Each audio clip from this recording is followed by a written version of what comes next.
Hey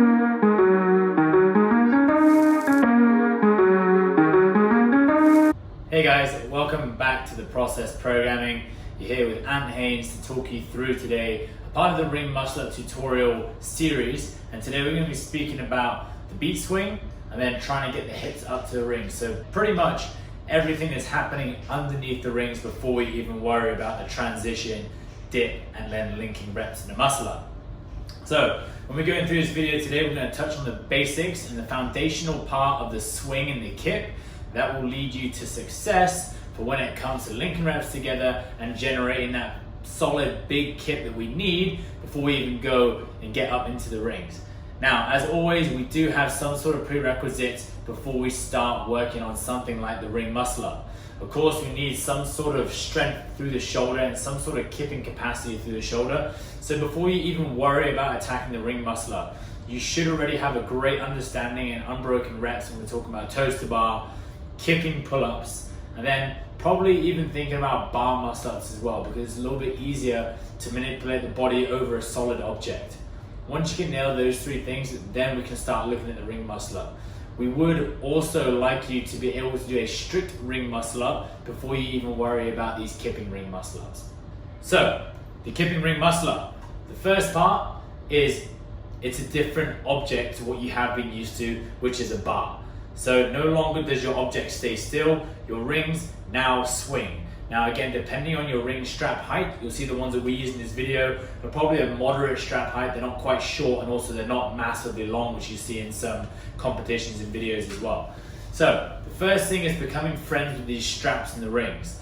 As the rings move, the body wants to move with them, and ideally the body controls them. If the rings ever start to control the body, much like with a power clean or a snatch, the bar starts to control the body, then things become really difficult and the body has to work a lot harder. So be friends with the rings. If the rings are moving back, the body wants to be moving back as well. So the first thing we address is the beat swing. So the beat swing, we're going to start by jumping up into a dead hang for everything today. Jump into a dead hang and just hang. As always, just like our bar work, we pop gently back into a hollow and then we get into the rhythm of the beat swing. Again, applying just enough tension in order to allow the legs and shoulders to work together. If you're just floppy through the midline, there's no integrity through the midline, then you're going to end up just flopping all over the shot and the rings are going to be moving in their own direction whilst the body goes somewhere else. So nice, small, controlled beat swings, popping back and forth. We're going to now speak about the importance of these positions in the hollow and the hollow arch. So you notice in this photo, the green lines are the line of the body and the orange line is the anchor point of the rings coming straight down to the floor. We want to see the shoulders behind the line of the rings. We want to see the hips about in line with the rings and the feet should be in front, just like we've done when we've been on our pull-up bar. We then transition forward into the arch position and it remains exactly the same. Anchor line is the same, the orange line. The green dotted line, the shoulders are in front, the hips are towards the middle of the orange line and the feet are behind. Again, creating enough tension through the midline enables us to move back and forth and transfer power efficiently later on. We then continue just swinging back and forth. Remember, shoulders create the position, legs create the speed, and hips later will create power. So it's important that we're getting to that hollow position because it allows your hips to slightly close. And the next point we're going to talk about is thinking about opening up the hips. Now with that beat swing, continue with small repetitions and make sure you are in control. Once that's comfortable, our next video shows that I'm now getting more aggressive in the swing. So it's just a little bit bigger. But again, you can see my body is waiting for the rings to start to move, not trying to rip the rings and pull the rings. When you're coming forward in the arch position, you'll feel the rings start to bring you back. That's when you start to drive with the shoulders back and the feet come up into your hollow position. Don't try and force it, be smooth. Because the rings move with you, your kip in the rings will be a little bit smoother, longer and slower than it would on a pull-up bar, just because the object is moving with you. Once you have mastered the beat swing in the rings, and we're talking 100, 200, 300 reps of just popping back and forth and getting fairly aggressive with it while staying in a hollow and hitting a good arch position, then we want to start looking at trying to get the hips to the rings. Now this is something that you can actually get away with not doing But in terms of being efficient at the muscle up, it is important that we try and bring the hips, which is kind of like the engine room of the body, the heaviest part. The closer you can bring those to the bottom of the rings, the easier it's going to be to transition weight around the rings. If the hips are far away, you're going to be catching really deep in the shoulder or just having to work way too hard through the upper body to try and get yourself there. Now remember, the hip to ring, it happens when the body's back in the hollow position. So we're going to start by talking about this drill on the floor. What you want to do, you want to set rings up about at chest height.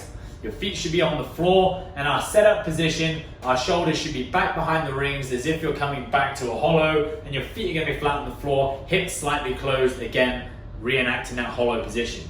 From here, you're literally going to use your feet to jump up to the rings, and then you're thinking about extending the hips up and pulling the rings down at the same time so that the hips move up to the rings. Now, it is really important that when you do any sort of hip to ring drill, that the hips never go higher than the shoulder. As soon as the hips go higher than the shoulder, you're going to find the transition near impossible to complete. It should always be shoulders, then hips, then knees, then feet. Okay, one straight line, straight down. We'll show that in a video in a sec. So you can see in this video, I'm literally using my feet to help jump up. I'm using my lats to push down on the rings, and I'm opening up my hips by squeezing my bum, squeezing my glutes in order to extend the body. It's going to be really important that you understand this idea of hip opening when you get into our next drill. Now the next drill, essentially exactly the same as what you just did on the floor, but now we're going to be doing it in a set of high rings. So we're taking across your initial understanding of the aggressive beat swing, and we're adding in a hip to ring pull.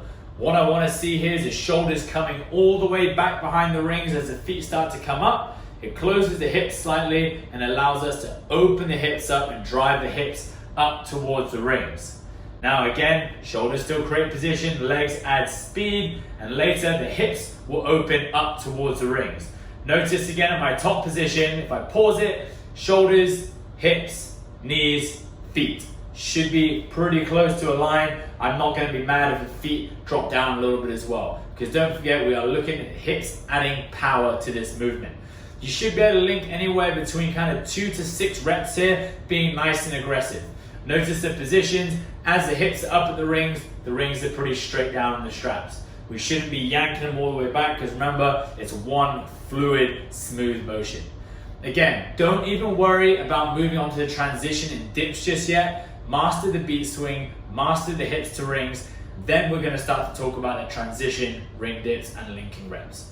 We'll see you next time on the next part of this series of the Ring Muscle Up.